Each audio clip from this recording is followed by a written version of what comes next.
Hello दोस्तों, आपका स्वागत है चैनल में। और आज हम कहानी सुनेंगे 40 तिजोरियां। एक समय की बात है कि ईरान की राजधानी इस्फान में एक युवक रहता था जिसका नाम अहमद था। उसकी पत्नी का नाम जुमैला था। किसी व्यवसाय या शिल्पकला की कोई जानकारी उसे न थी, लेकिन उसके पास एक बेलचा और एक कुदाली थी। उसने अपनी पत्नी से कहा, अगर एक आदमी गड्ढा खोद सकता है तो वह अपने निर्वाह योग्य पैसे भी कमा सकता है। लेकिन जुमैला इतने से संतुष्ट न थी।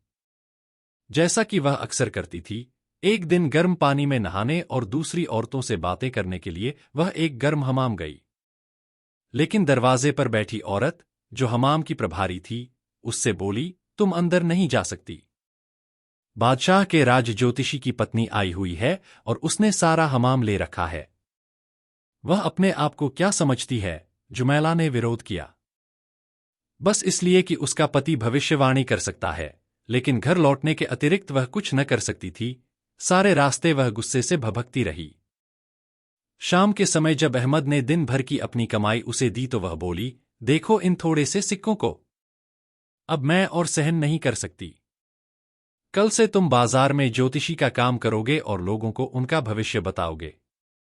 जुमैला, क्या तुम पागल हो गई हो? अहमद ने कहा। मुझे ज्योतिष के बारे में क्या पता है? तुम्हें कुछ जानने की आवश्यकता नहीं है, जुमैला ने कहा।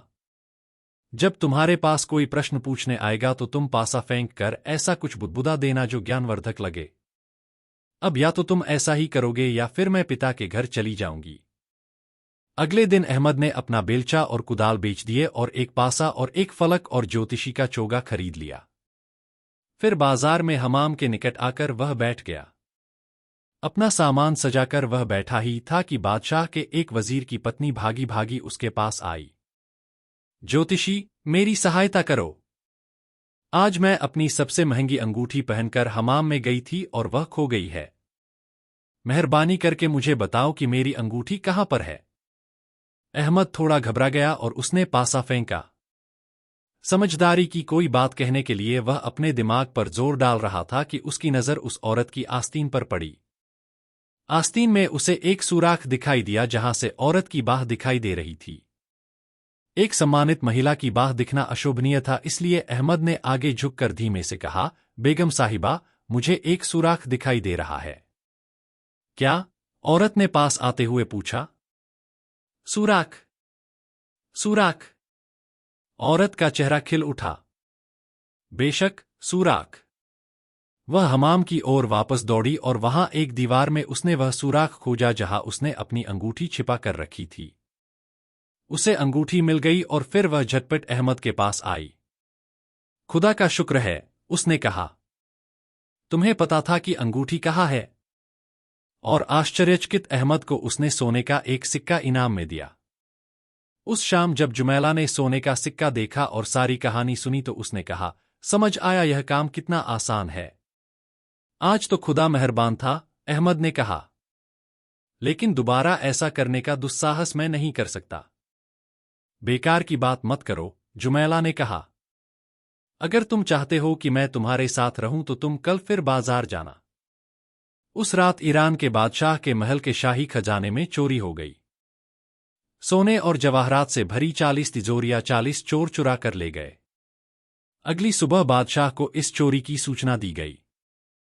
राज ज्योतिषी को अपने सहायकों के साथ मेरे पास आने को कहो, उसने आदेश दिया। राज ज्योतिषी और उसके सहायकों ने बार बार पासे फेंके और समझदारी के साथ बुदबुदाते रहे पर कोई भी चोरों का पता न लगा पाया। सब ढोंगी हैं, बादशाह चिल्लाया। इनको कैदखाने में डाल दो। बादशाह ने उस ज्योतिषी के बारे में सुन रखा था जिसने उसके एक वजीर की पत्नी की अंगूठी ढूंढ दी थी। उसने अहमद को लिवा लाने के लिए 2 सिपाहियों को बाजार भेजा। अहमद कांपता हुआ बादशाह के सामने हाजिर हुआ। ज्योतिषी, बादशाह ने कहा, 40 तिजोरियों में रखा मेरा खजाना चोरी हो गया।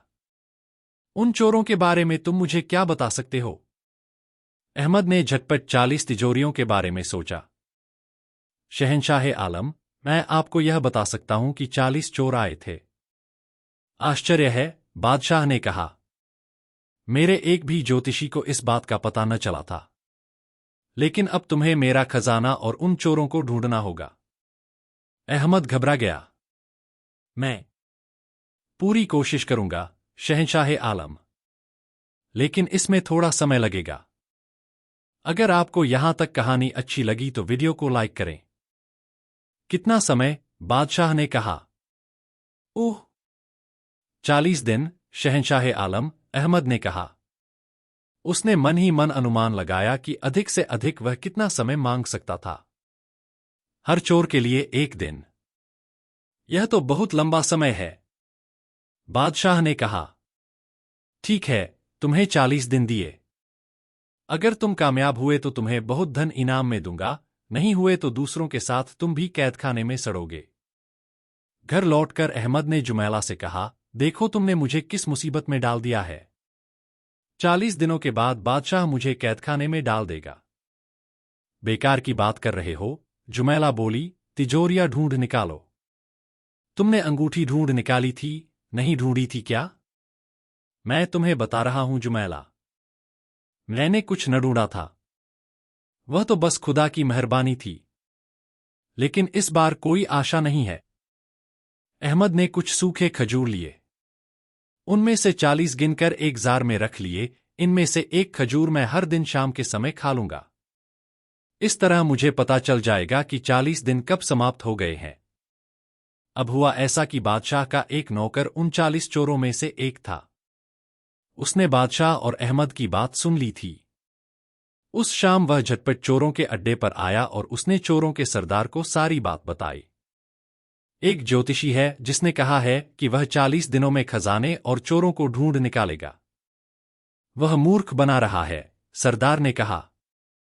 लेकिन हम कोई खतरा मोल नहीं ले सकते। अपना भेष बदलकर उसके घर जाओ और जो भी जानकारी पा सकते हो लेकर आओ। नौकर अहमद के घर की छत पर चढ़कर छिप गया और अहमद और उसकी पत्नी की बातें सुनने लगा। उसी समय अहमद ने जार से एक खजूर निकाला और उसे खा गया। फिर उसने जुमैला से कहा, यह एक है। छत पर छिपा हुआ चोर भयभीत हो गया। वह तो सीढ़ियों में गिरते गिरते बचा। वह झटपट अपने अड्डे की ओर भागा और सरदार से कहा, उस ज्योतिषी के पास गजब की शक्ति है।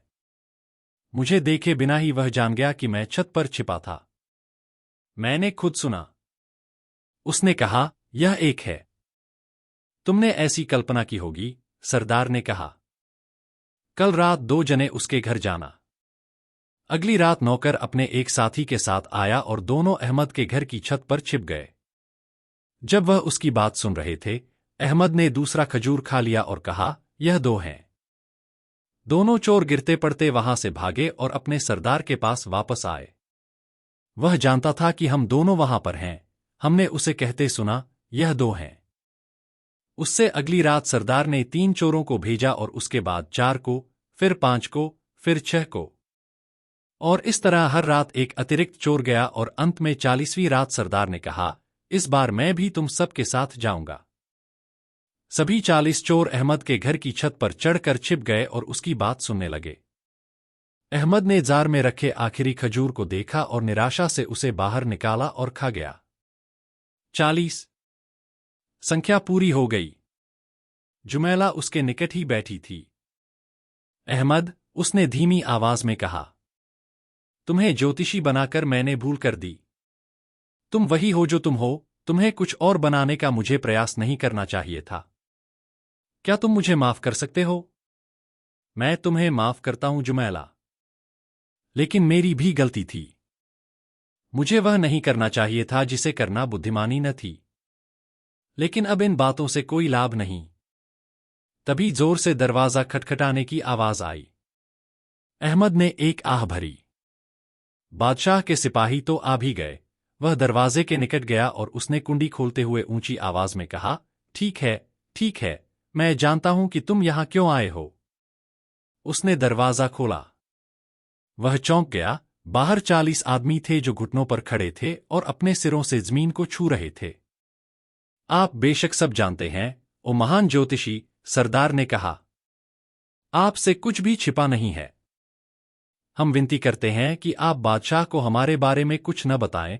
अहमद हक्का बक्का हो गया था पर उसे समझने में देर न लगी कि यही लोग चोर थे। उसने झटपट अपना दिमाग दौड़ाया और बोला, ठीक है, मैं बादशाह को कुछ न बताऊंगा। लेकिन तुम्हें सारा का सारा खजाना लौटाना पड़ेगा। तुरंत लौटा देंगे। तुरंत लौटा देंगे, सरदार ने चिल्लाकर कहा। रात बीतने से पहले 40 चोर सोने और जवाहरात से भरी 40 तिजोरियां उठाकर बादशाह के खजाने में ले आए। अगली सुबह अहमद बादशाह के सामने हाजिर हुआ। शहंशाह आलम, मेरी जादुई शक्ति या तो खजाने को ढूंढ सकती है या चोरों को, दोनों को नहीं। आप क्या चाहते हैं? खजाना, बादशाह ने कहा। हालांकि चोरों को छोड़ देना अच्छा न होगा। उनको सजा देने के लिए तेल उबल रहा है। ठीक है, मुझे बताओ कि खजाना कहाँ है और उसे लाने के लिए मैं अपने आदमी अभी भेज दूंगा। इसकी कोई आवश्यकता नहीं है, अहमद ने कहा। उसने अपने हाथ हवा में लहराए और चिल्लाकर बोला, पिशपाश, विश्वास मिशमाश। फिर उसने कहा, मेरे जादू की ताकत से तिजोरियां अपनी जगह वापस पहुंच गई हैं। बादशाह स्वयं अहमद के साथ खजाने में गया। तिजोरियां खजाने में थीं। तुम सच में इस समय के सबसे बड़े ज्योतिषी हो, बादशाह ने कहा। आज से तुम मेरे राज ज्योतिषी बनाए जाते हो। शुक्रिया, शहंशाह आलम, अहमद ने कहा, लेकिन अफसोस, यह मुमकिन नहीं है। आपकी इन तिजोरियों को ढूंढना और यहां वापस लाना बहुत ही मुश्किल था। मेरी सारी जादुई ताकत इसमें खर्च हो गई। अब मैं दोबारा कोई भविष्यवाणी न कर पाऊंगा। यह क्या हुआ? बादशाह चिल्लाया। फिर तो मुझे तुम्हारा इनाम दोगुना कर देना चाहिए। यहां से 2 तिजोरियां तुम ले लो। तो इस तरह अहमद जुमैला के पास लौट आया। वह सुरक्षित था, धनी था और खूब समझदार हो गया था। कोई भी ज्योतिषी बता सकता था कि जीवन के बाकी दिन उन्होंने बड़ी ही खुशी के साथ बिताए। दोस्तों, हमारी आज की कहानी यहां समाप्त होती है। उम्मीद है कि आपको कहानी पसंद आई होगी। ऐसी मनोरंजक कहानियों के लिए चैनल को सब्सक्राइब करें और घंटी का बटन दबाएं।